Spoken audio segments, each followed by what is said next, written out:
다니엘서 1장 1절부터 8절까지 말씀 봅니다. 시작. 유다 왕 여호야김이 다스린 지 3년이 되는 해에 바벨론 왕 느부갓네살이 예루살렘에 이르러 성을 에워쌌더니 주께서 유다 왕 여호와의 기문과 하나님의 전 그릇 얼마를 그의 손에 넘기시매 그가 그것을 가지고 신할 땅 자기 신들의 신전에 가져다가 그 신들의 보물창고에 두었더라. 왕이 황관장 아스브나스에게 말하여 이스라엘의 자손 중에서 왕족과 귀족 몇 사람 곧 흠이 없고 용모가 아름다우며 모든 지혜를 통찰하며 지식에 통달하며 학문에 익숙하여 왕궁에 살만한 소년을 데려오게 하고 그들에게 갈대아 사람의 학문과 언어를 가르치게 하였고 또 왕이 지정하여 그들에게 왕의 음식과 그가 마시는 포도주에서 날마다 쓸 것을 두고 3년을 기르게 하였으니 그 후에 그들은 앞에 서게 될 것이더라.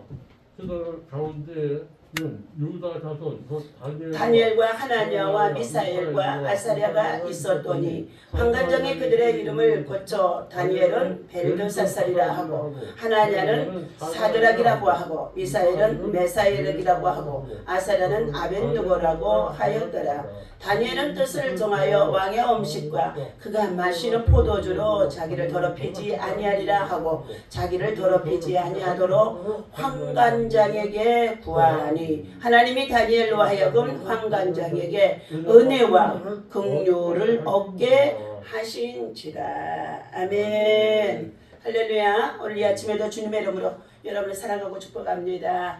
6월은 원어의 달인데 우리가 정말로 6.25 동란도 정말로 기억해야 되고 우리는 이 전쟁을 통하여서 얼마나 우리 민족 가운데 아픔이 있고 상처가 있고 또 수치를 당하고 그리고 괴로움을 당하고 학대를 당하고 그리고 그와 같이 또 공산주의자들은 절대적으로 교회를 하나님이 없다 하면서 교회를 박해하는 일들도 함께 있었던 가운데 있습니다. 그러므로 우리가 6월을 맞이하면은 먼저 나라를 지키기 위해서 헌신하고 순국했던 자들을 기념하여 우리는 늘 호국의 달 또 더욱 나아가서 보훈의 달 이렇게 하면서 나라 사랑하는 마음, 나라 지키기 위해서 더 많은 기도가 다니엘처럼 있어야 할 줄로 믿습니다. 오늘도 다니엘서 1장의 뜻을 정하라.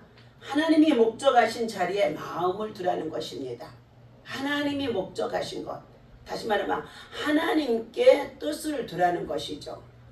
하나님께서 우리를 향하여서 무엇을 원하시는지를 알아야 한다는 것입니다. 오늘 이 다니엘은 뜻을 정했다. 뜻을 정하고 8절이죠. 다니엘은 뜻을 정하여 그랬어요. 하나님 앞에 뜻을 정했다는 거죠. 왕의 음식과 그가 마시는 포도주로 자기를 더럽히지 아니하리라 하고 자기를 더럽히지 아니하도록 황관장에게 은혜를 구하니 그랬습니다. 더럽히지 않는다는 거. 우리 몸은 하나님의 성전인 줄로 믿습니다. 우리 몸속에 하나님의 영이 들어와서 성소와 지성소가 성전이 세워지는데 이 하나님의 영이 거하는 곳에는 거룩의 영입니다. 깨끗해야만이 우리 안에 성령이 거하시는 거예요. 그러니 불순종, 불신앙 그리고 불평, 원망으로 가득 찬 데는요 하나님의 성령이 떠나가 버리는 거예요. 하나님이 나를 버리는 것이 아니라 내가 고람되어 거룩한 영으로 말씀으로 기도로 늘 성령의 충만함으로 채우게 되지만 하나님이 내 안에 영으로 머문다는 것이죠. 눈보라가 몰아치는 날을 한번 떠올려 보시기 바랍니다. 눈보라가요. 도로의 차선이 보이지 않고 그리고 길을 걷는데 시야가 확보가 안 되어질 때가 있다는 것입니다. 제가 음성의 부흥집회를 가다가 한밤중에 오게 되어지는지 얼마나 눈이 많이 쌓여 있던지요. 고속도로에 차량이 정말 엉금엉금 하는데 거기다가 눈보라까지도 치니까 정말 밤이 올 수가 없어요. 그래도 대담하게 믿음으로 기도하고 앞에 큰 차가 가길래 그 뒤만 졸졸졸졸졸 따라오면서 오게 되어졌는데 얼마나 기도했는지 알 수 없습니다. 눈이 오는 동시에 바람이 세차게 부는 것을 눈보라라고 하잖아요. 눈보라고 하는데 눈보라보다도 더욱 강력한 현상이 바로 분리자드 현상이라는 것입니다. 눈보라만 쳤어도 막 휘날리니까 앞에 시야가 정말로 보이지 않는 그런 상황인데 거기다가 더 심하게 불어오는 것을 뭐라고 하느냐? 분리자드 현상이다.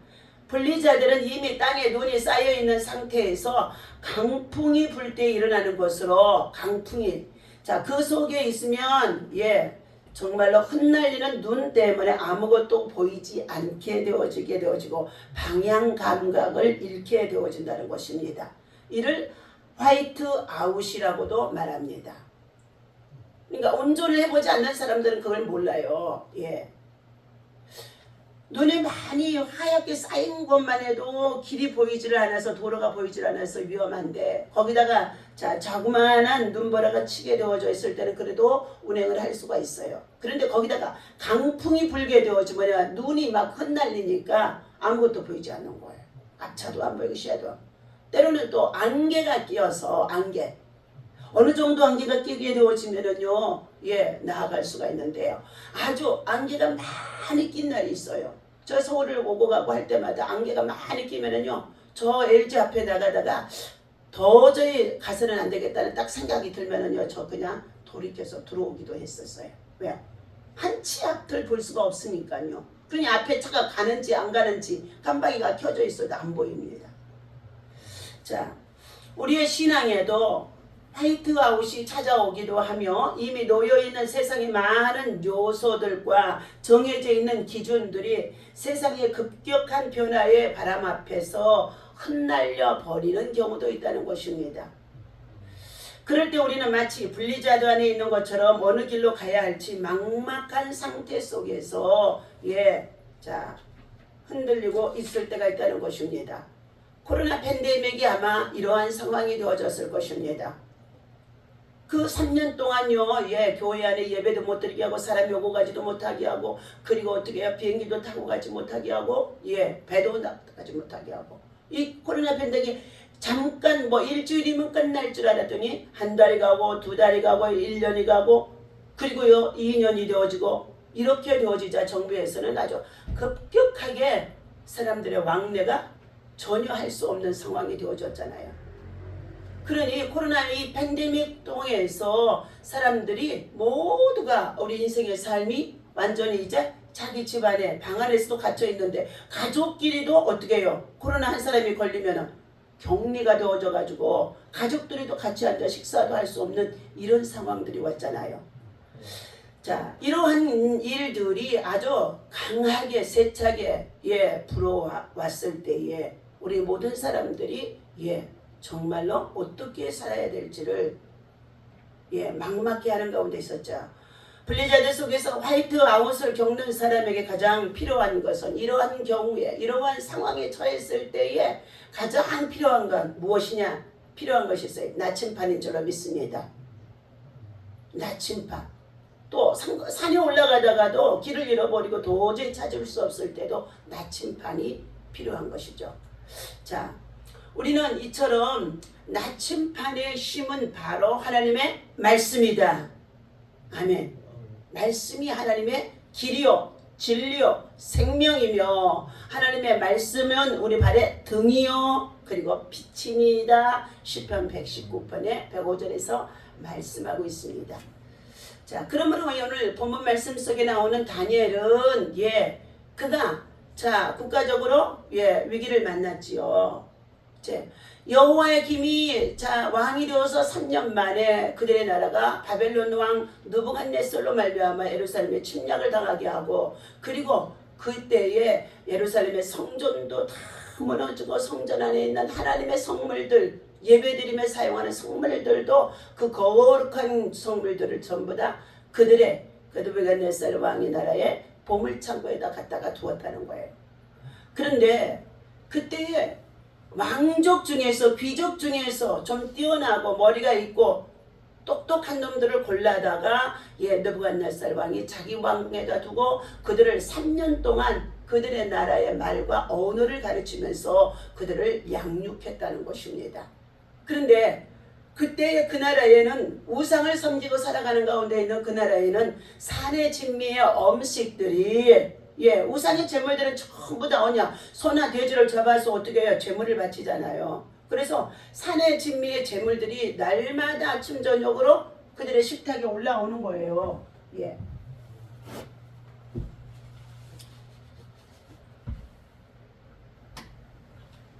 그런데 그때에 다니엘과 그의 세 친구가 함께 느부갓네살 왕의 저 왕궁에서 지내며 학문을 배우는 거 있는데 그들에게도 역시 똑같이 그러한 산의 진미의 음식이 내려온 것입니다. 그러자 다니엘은 오늘 8절에 뭐라고 그랬어요? 뜻을 정했다. 하나님의 거룩한 주의 백성의 자녀가 우상 앞에 드려지는 이 제물을 먹고 고기, 산의 진미를 먹고 어찌 하나님 앞에 기도하고 예배하고 할 수 있겠느냐. 그래서 어떻게 해요? 그들은 뜻을 정하고 그랬어요. 뜻을 뭐냐? 거룩한 신앙, 거룩한 예배, 거룩한 백성으로서의 삶을 거룩을 잃지 않으려고 했다는 것이죠. 자, 뜻을 정한다는 것은 다양한 정의를 내릴 수 있지만 다니엘을 통해서 성경에서 말하는 개념을 살펴볼 때에 다니엘이 정한 뜻은 히브리어의 단어로서 레부이다. 이는 정서와 의지, 지성을 포함한 광범위한 개념의 마음을 의미하고 있다는 것입니다. 정서적으로도 지적으로도 그리고 저들의 삶의 의지적으로도 온전히 지정의를 다 하나님의 거룩에다가 말씀에다가 두는 것입니다. 사람이나 그리고 사물을 어떤 특정 지정 장소에 두다 놓다라는 의미로 사용되어지는 말이기도 합니다. 창세기 2장 8절에 하나님이 지으신 사람들을 동산 에덴의 동산에 두셨더라 말씀해 주셨어요. 에덴의 동산은 거룩한 동산이고 그리고 그곳엔 죄가 없는 곳입니다. 그래서 그곳에는 기쁨과 희락과 감사 평화만이 있는 곳입니다. 에덴의 동산은요. 그런데 하나님께서 지으신 모든 사람들을 짐승들과 함께 에덴의 동산에 창설하신 에덴의 동산에 두셨더라. 오늘 바로 이와 같이 우리 마음이 있어야 할 자리가 하나님이 지정하시는 자리에 있어야 한다는 거예요. 우리 마음이 있어야 할 자리가. 늘 우리 마음은 세상과 더불어 살아가지만 우리 마음에는 늘 확고람되어 하나님 앞에서의 삶을 사는 것을 말합니다. 성경에서 오늘 말해주고 있는 뜻을 정하는 것은 하나님이 우리에게 지정하시는 자리에 마음을 두는 것이다 라는 것으로 알려주고 있습니다. 그렇다면 하나님이 우리에게 지정하신 자리가 의미하는 것이 무엇일까요? 우리 모두 인생에 하나님의 목적이 있음을 알아야 된다. 하나님의 목적이 있습니다. 첫 번째 하나님을 기쁘시게 하고 그를 즐겁게 해드리고 그를 영화롭게 하는 것이 인생의 근본 목적입니다. 아담을 에덴 동산에 두신 것처럼 우리를 청지기로 하나님은 부르시고 세우신 것입니다. 세계적인 석학으로 불리는 스탠트버드 대학교의 윌리엄 데이만 교수는 인간 발달 연구 보고서인 보고서에서 무엇을 위해 살 것인가? 인간들이 무엇을 위해 살 것인가? 다시 말하면 내가 어디서 와서 무엇 때문에 살며 어디로 가는지 이 인생의 가치관을 알라는 것입니다. 그러니 이것을 어린 시절에서부터 나는 하나님께로부터 와서 물론 육신의 부모를 통하여 우리가 이 땅에 태어나기는 하죠. 그러나 하나님께로부터 와서 이 땅에 존재하는 목적이 하나님의 영광을 위하여서. 그래서 기도 제목에 여기에 보면은 1,000번째에 감사 내용하고 옆에가 비어있는 공간에다가 고린도전서 10장 31절 먹든지 마시든지 무엇을 하든지 처음으로 몸이 아프든지 괴롭든지 힘들든지 하나님의 영광을 위하여 살겠습니다. 그러므로 병을 고쳐주시고 그리고 가난을 해결해 주시고 그리고 우리의 삶의 문제를 해결해 주옵소서. 그래서 하나님의 영광을 위해서의 그것은 뭐냐? 복음을 위해서 산다는 것입니다. 그래서 그 내용을 감사 내용 바로 그 빈 공간 위에다가 반드시 고린도전서 10장의 31절의 말씀이 예. 자, 거기다가 기록되면 더욱 좋아요. 자, 하나님께서 이처럼 오늘날 교육에서도 학교에서 공부를 가르치고 있는 이 교육에서도 인간의 가치관을 가르치지 않는다는 것입니다. 학생들의 인격, 인성과 지성, 학문을 가르치는 가운데 있는데도 먼저 가장 깊은 정말로 목적을 우리가 가르쳐야 되는데 그걸 가르치지 않는 것. 우리가 이 땅에 태어난 목적, 어디서 와서 무엇 때문에 살며 또 마지막도 우리는 어디로 가는데 어디로 가요? 하나님 나라 가잖아요. 그런데 하나님 나라 가면은 아무렇게나 살고 들어가는 것이 아니잖아요. 그죠? 예수 그리스도 안에서는 반드시 하나님의 영광을 위하여서 선을 행하고 그리고 선한 영향력을 끼치며 그리고 어떻게 해요? 이웃을 내 몸처럼 사랑하고 하나님 나라 복음과 함께 살다가 하나님 나라 들어가는 거예요. 그러면 하나님 나라에 상급이 있는 줄로 믿습니다. 그런데 아무리 가장 기본적인 근본의 도리를 가르치지 아니하니까 아무렇게나 살다가 공부만 많이 하고 배움과 학문과 지식이 높아지면 그놈들이 겸손해져요? 많이 배우는 사람들 치고 어떻게 해요? 자식들이 부모들한테 효도도 안 해요. 다 지잘나서요. 돈을 쫓아가고요. 세상 문화를 쫓아가고요. 그러면서요 부모들은 어떻게 해요? 거들떠 보지도 않는다는 거예요. 도리를 잃어버리고 살아가는 거예요. 오늘은 우리는 윤리와 도덕이 바로 하나님의 말씀 안에서 십계명 속에 있는 줄로 믿습니다. 자, 이처럼 우리들의 삶에 있어서 선한 목적을 정말로 가지고 살아야 된다는 거예요.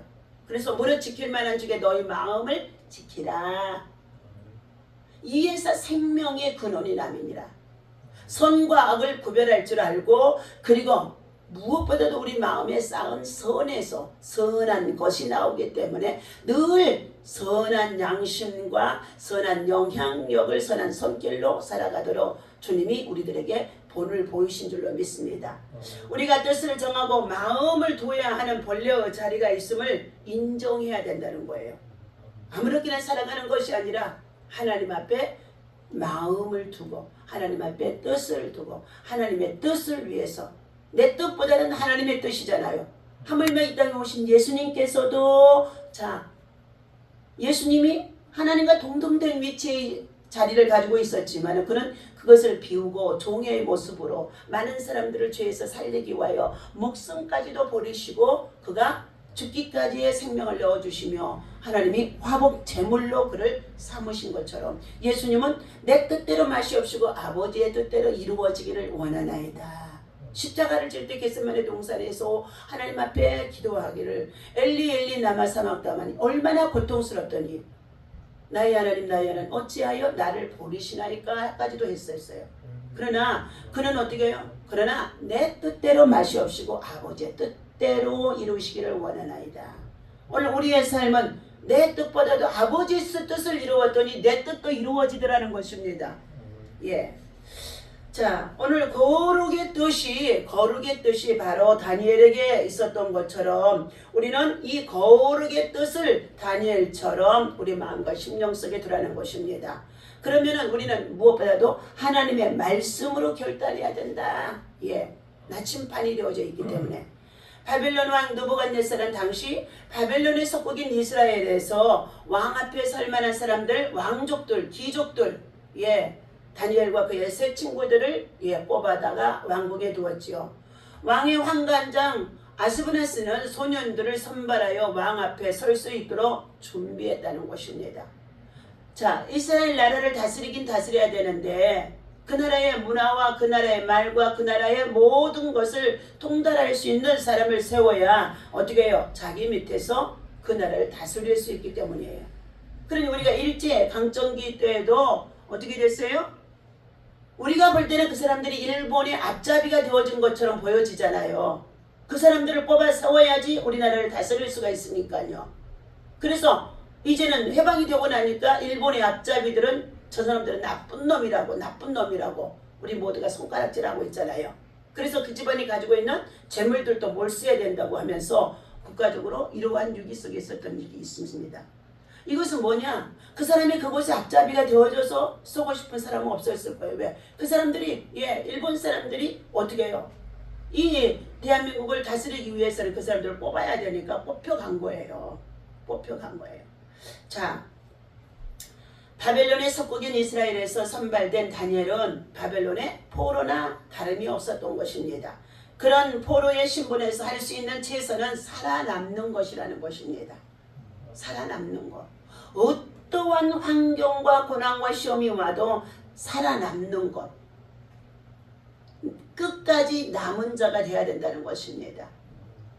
자, 그런 포로의 신분에서 할 수 있는 최선은 살아남는 것이었는데 살아남기만 해도 다행인 상황인 것인데 그럼에도 불구하고 자 다니엘과 그의 소년들은 왕을 극진히 섬기고 그리고 왕이 먹고 마시는 그 왕의 사내점의 음식도 그들에게 주는 가운데 있었을 때에 이 바벨론 왕의 특별한 호의를 입고 사는 자 특권층의 사람이 되어줄 수 있습니다. 그러나 육신적으로는 그러한 특권을 입고 있다고 한다 할지라도 다니엘은 뭐 했다고요? 마음을 하나님의 뜻, 하나님 앞에 정하고 있기 때문에 목적이 분명한 사람이라는 거예요. 사람은 기본적으로 호의를 거절하기 힘듭니다. 더군다나 자신의 목숨을 좌지우지할 수 있는 사람의 호의라면 더욱이 거절할 수가 없지 않아요? 자, 다니엘은 왕의 명령을 거절하기 매우 어려운 상황에 놓여 있게 되어집니다. 왕의 명령대로만 순종하면 다니엘의 포로 생활은 순탄할 것이며 그가 왕의 곁에 설 수 있는 절호의 비어도 되어줄 수 있을 것입니다. 그러나 다니엘은 자 어떻게 됐어요? 왕의 명령대로 하지 않았다는 것입니다. 그의 환관장 아스브나스에게 자기 왕의 명령을 따를 수 없다. 먹고 마시는 음식만큼은 왕의 명령을 따를 수 없다고 제 음식과 포도주를 거절하는 가운데 있습니다. 다니엘은 이러한 상황 가운데서 어떻게 왕의 명령을 거절할 수 있겠습니까? 자, 어떻게 세상의 폭풍 속에서 흔들리지 않고 올곧게 자신의 길을 걸어갈 수 있겠느냐는 것입니다. 코로나 팬데믹 때 우리 다 백신 안 맞으면 안 되는 것처럼 정부에서 난리를 쳤잖아요. 그래서 백신이 안 맞은 사람은 어디 출입도 못했어요. 그랬는데 백신 후유증으로 인하여서 백신 후유증으로 인하여서 피부도 하얀 반점으로 바뀐 사람들이 많이 있더라고요. 온몸이 전부 다. 그게 백신 후유증이라는 거예요. 또 백신 후유증으로 혈관 속에 혈액이 막혀서 돌아가신 목사님들도 있고 백신 후유증으로 여러 가지의 정말로 어려움을 당한 자들도 많이 있습니다. 자, 다니엘은 이러한 상황 가운데서 어떻게 왕의 명령을 거절할 수 있었을까? 세상 풍파에서 올곧게 자신의 믿음의 길을 걸어갈 수 있을까? 다니엘의 1장 8절에서 그 이유를 이렇게 말하고 있습니다. 다니엘은 뜻을 정하여 왕의 음식과 그가 마시는 포도주로 자기를 더럽히지 아니하리라. 우상 앞에 드려진 제물을 먹고 내 심령을 내 영혼을 더럽히지 아니하리라는 것이에요. 그래서 부정한 음식으로 취급하고 그것을 먹지 않겠다는 것입니다. 다니엘이 왕의 음식을 거절한 이유는 명확한 것입니다. 자신을 더럽히지 않기 위해서라고 분명히 본문에서 말씀하고 있죠. 하나님이 율법을 통해 부정하다고 말씀하신 음식을 먹지 않기 위해서 다니엘은 왕의 음식을 거절한 것입니다. 다니엘이 왕의 명령에도 또한 주변의 어지러운 상황에도 흔들리지 않을 수 있었던 이유는 바로 아주 확고한 뜻이에요. 죽으면 죽으리다라는 거예요. 확고한 뜻을 정했기 때문인데 그것은 바로 거룩한 신앙을 지키는 것입니다. 다니엘은 율법에 나타나 있는 하나님의 금지하는 음식을 먹지 않기로 뜻을 정했기 때문에 흔들리는 세상 폭풍 속에서도 진리의 말씀만을 사수하고 걸어갈 수 있게 되어진 것이지요. 그러나 우리가 사는 이 시대는 기준을 제시하는 것을 폭력적이고 배타적인 것으로 생각하며 살아가는 가운데 있습니다.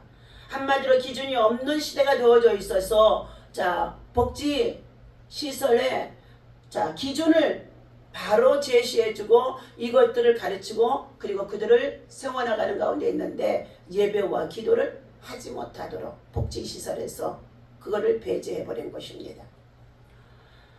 시대가 급변하면서 기존의 가치가 흔들리고 있고 뜻을 정하여 기준조차도 사라져버린 가운데 있기 때문에 오늘 우리 자녀들이나 젊은 세대들이 뭐였어요?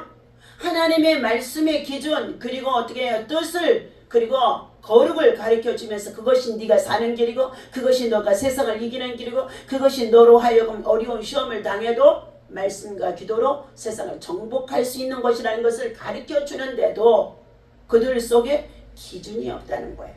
자기의 고집대로 살아가는 가운데 있다는 것입니다. 이러한 세상 속에서 하나님의 사람은 하나님의 말씀의 뜻을 정하고 결단하며 더욱 믿음으로 우리는 살아야 되는 줄로 믿습니다. 또한 예배도 마찬가지입니다. 예배하는 이 훈련, 기도하는 훈련, 이것도 우리는 훈련이에요. 습관을 만드는 거예요. 습관을 만드는 거. 하루아침 피곤하다고 빠지면은요, 그 다음 계속 빠지게 되어져요. 그래서 무디어져 버리고요. 그리고 그 다음에는 어떻게 해요? 하나님의 말씀으로 교훈해 줘도요, 감각이 둔해지는 가운데 있습니다. 왜? 마귀가 영적으로 딱 어둡게 해버리면은요, 절대 아무리 바른 진리를 가르쳐줘도 듣지 않는다는 것입니다. 그러므로 우리는 정체성을 분명히 알아. 우리는 누구라고요? 하나님의 백성, 하나님의 자녀요, 후사예요, 상속자예요. 하나님의 기업을 이웃자예요. 아무렇게나 살다가 우리가 이 세상에서 끝나는 것이 아니라 반드시 하나님 나라에 들어가면은 하나님 앞에 믿음으로 수고하고 우리가 헌신했던 모든 것들은 상급으로 주는 줄로 믿습니다. 바벨론 포로 생활에서 이스라엘 백성이 받은 가장 큰 위협은 정체성 상실이다. 하나님의 백성으로서 그들이 살아가야 하는 그러한 그들에게 정체성이 참으로 자기들이 나타낼 수가 없다는 거예요. 그 나라의 문화와 그 나라의 학문과 그 나라의 정말로 정치 속에서 살아가고 있기 때문에 바벨론 문화에 다 빠져들어야 된다는 것이죠. 그것들이 앞으로 다니엘이 세 친구와 함께 많은 유혹해오는 가운데 있음을 볼 수가 있습니다. 자, 이러한 바벨론의 포로 생활 속에서 다니엘과 그의 친구들 사드락 메삭 아벤누고는 하나님의 백성이라는 정체성을 아주 어떻게 해요? 한 사람은 힘들잖아요. 그런데 세 사람의 믿음의 친구가 있으니까 다니엘에게는 큰 힘이 되어지는 줄로 믿습니다. 이스라엘 백성은 아수르 왕과 바벨론의 침공으로 정체성의 핵심이었던 이스라엘 성전, 예루살렘의 성전, 예배하는 성전이 파괴되고 무너지는 아픔을 겪고 있었습니다. 바벨론의 혼합 정책으로 인해 거주지를 옮기게 되어지고 이방인이 이스라엘 영토에 들어와서 사는 일들이 생겨지게 되어진 것입니다. 이스라엘 백성은 이제 더 이상 예루살렘의 성전에 모여서 하나님께 제사를 드릴 수가 없게 되어진 것입니다. 그들의 정체성의 구심점이 사라져버린 거예요. 이 코로나 팬데믹이 시작되어져서 지나고 났더니 뭐했어요? 성전에 나와서 예배하는 것이 지금요, 기독교인들 1천만 명이 되어졌다가는 우리 기독교 한국에 한 500만 명은요, 성전 중심의 예배가 아니에요. 무너져 버렸어요. 그래서 유튜브나 또한 어떻게 집에서 드리는 집에서 그냥 누워서도 보고 뭐 하면서 텔레비를 보고 한다는 거예요. 근데 그것이 볼 수 있는 거, 보는 것은 될 수, 말씀을 보고 설교를 보고 볼 수 있는 것은 되지만 예배, 진정한 예배, 신령과 진정의 예배, 거룩한 산제사는 아닌 줄로 믿습니다. 이 거룩한 산제사는 몸과 마음과 우리가 목숨을 다하고 힘을 다하고 생명을 다하여서 거룩한 제물이 되어져서 하나님의 성전에 나와 예배하는 지정의 장소에서 예배가 드려질 때에 희생과 헌신이 그곳에 담겨 있으므로 그것이 하나님 앞에 예배가 연락되어지는 줄로 믿습니다. 그런데 이것들이 교회 안에 성도들의 신앙을 전부 다 무너지게 했다는 거예요.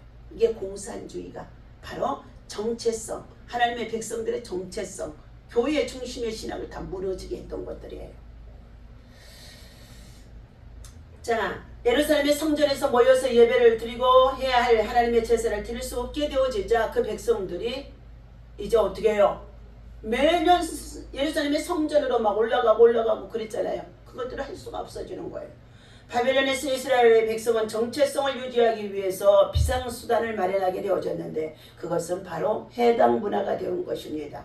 그들은 가는 곳마다 해당을 지어서 자신들이 하나님의 율법 안에서 하나님의 공동체임을 확인하고 있었다는 것입니다. 해당의 역할은 다양했습니다. 그것은 하나님의 말씀으로 교육을 받고 히브리어를 배우고 때론 재판도 진행하는 이스라엘의 공동체의 구심점이 되어지기도 했습니다. 즉 정체성을 유지하기 위해서는 두 가지가 필요하다 했습니다. 첫째는 절대적인 기준이 하나님의 말씀이고 둘째는 하나님의 말씀으로 세워진 공동체 안의 모임이 바로 성전 중심의 신앙이 정체성이라는 것입니다. 코로나 팬데믹을 거치면서 우리의 신앙에 가장 위협이 되어졌던 것들이 바로 하나님의 백성이라는 정체성을 잃어버렸다는 거예요. 하나님의 백성 교회 다닌다 그러면 세상 사람들이 뭐예요? 교회에서 코로나를 만들어서 가지고 나온 줄로 알고 있었기 때문에 아주 교인들을 정말로 꺼려하는 가운데 있었다는 것이죠. 그러니 전도하면서 교회 오라고 그러면은요, 교회는 코로나를 만드는 장소가 되어져 있어서 어떻게 해요? 그렇게 소문이 나 있어서 전도가 한 사람도 되어지지 않았다는 것입니다. 우리는 이와 같이 이러한 시대 속에 있다고 한다 할지라도 우리는 첫 번째 믿음의 동역자들과 함께 두세 사람이 공동체 안에 믿음으로 모여 예배하고 기도하는 자가 되어지라는 것입니다. 다니엘은 혼자서가 아니라 그래도 사드락 메삭 아벤느고는 이 세 친구가 있어서 험난한 정말로 삶의 여정 속에서도 신앙의 뜻을 정하고 그리고 그들은 진리의 말씀을 사수하며 오직 하나님께만 영광을 돌리는 삶으로 비록 포로 생활 속에서도 살아간 것을 볼 수가 있습니다. 누구 한 사람이라도 굳건한 믿음을 가지고 있는 자 옆에 있기만 해도 그 믿음과 신앙이 어떻게 함께 굳게 세워주는 줄로 믿습니다. 그러므로 우리는 한 사람이면 패하겠거니와 두 사람이 맞설 수 있나니 세 겹줄은 끊어지지 아니하느니라 말씀합니다. 우리는 하나님께서 이와 같이 우리들보다도 우리들 신앙이 하나님 앞에서 뜻을 정하고 그리고 세상의 문화 속에서 우리는 어떻게든지 고람되어 거룩한 신앙을 가지고 세상을 거슬리고 이기고 승리하는 믿음의 사람이 되어지도록 오늘 다니엘과 같이 뜻을 정하고 다니엘과 같이 뜻을 정말로 펼칠 수 있는 우리 믿음의 사람이 되어질 때에 나로 인하여서 나와 내 이웃의 모든 사람들에게도 하나님 나라의 역사관을 심어줄 수 있는 줄로 믿습니다. 그러므로 인하여서 오늘도 우리는 하나님 나라를 내가 세우는 거예요. 내가 굳게 서서 믿음으로 지켜나가면은요 역사를 써나가는 것이 되어지는 것입니다. 그래서 내가 지금 어디에 서야 할 것인가, 어느 길로 갈 것인가, 무엇을 해야 될 것인가, 무엇을 전해야 될 것인가. 우리는 정체성을 분명히 하고 하나님을 기쁘시게 하는 하나님의 선하고 기뻐하시고 온전한 뜻을 이루는 믿음의 사람으로 다니엘의 믿음과 신앙을 본받아 다니엘처럼 뜻을 정하고 오늘도 기도할 때에 나라와 민족과 열방 속에 또 세계 속에 여러 가지의 지금 환란이 불고해 있었다고 한다 할지라도 믿음 가지고 기도하며 우리는 이기고 또 승리하며 나가서 정말로 기도로 정복할 수가 있는 줄로 믿습니다. 오늘도 기도의 사람 다니엘과 같이 믿음으로 하루에 3번씩 성전에 나와서도 기도하고 그리고 집에서도 기도하면서 하루에 3번씩 예배하고 기도하는 신앙으로 무장하시고 승리하시기를 예수님의 이름으로 간절히 축원합니다. 기도합니다. 나는 무엇을 위해서 살아가는가? 세상에 약속한 헛된 영광을 위해서 자신을 더럽히지 아니하려고 참으로 우리에게 주신 말씀과 기도와 성령의 충만함으로 다니엘처럼 뜻을 정하고 그 목적을 이루기 위하여서 하나님 앞에 살아갈 수 있는 우리 모든 성도들 되어줄 수 있도록 인도하여 주시옵소서. 하나님 말씀이 기준이 되게 하시고 나침판이 되게 하셔서 거룩을 잃지 않도록 어떠한 시험이 와도 거룩을 잃지 않도록 거룩한 믿음과 신앙을 지키고 나아갈 수 있도록 인도하여 주옵소서. 우리 주 예수님의 이름으로 간절히 기도하옵나이다. 아멘. 다같이 주기도문하고 합심기도 하겠습니다. 하늘에 계신 우리 아버지시여 이름이 거룩히 여김을 받으시오며 나라의 마옵시며 뜻이 하늘에서 이루어진 것 같이 땅에서도 이루어지이다. 오늘날 우리에게 일용할 양식을 주옵시고 우리가 우리에게 죄 지은 자를 사하여 준 것 같이 우리 죄를 사하여 주옵시고 우리를 시험에 들지 말게 하시며 다만 하게 쏘구하옵소서. 나라와 권세와 영광이 아버지께 영원히 있사옵나이다. 아멘.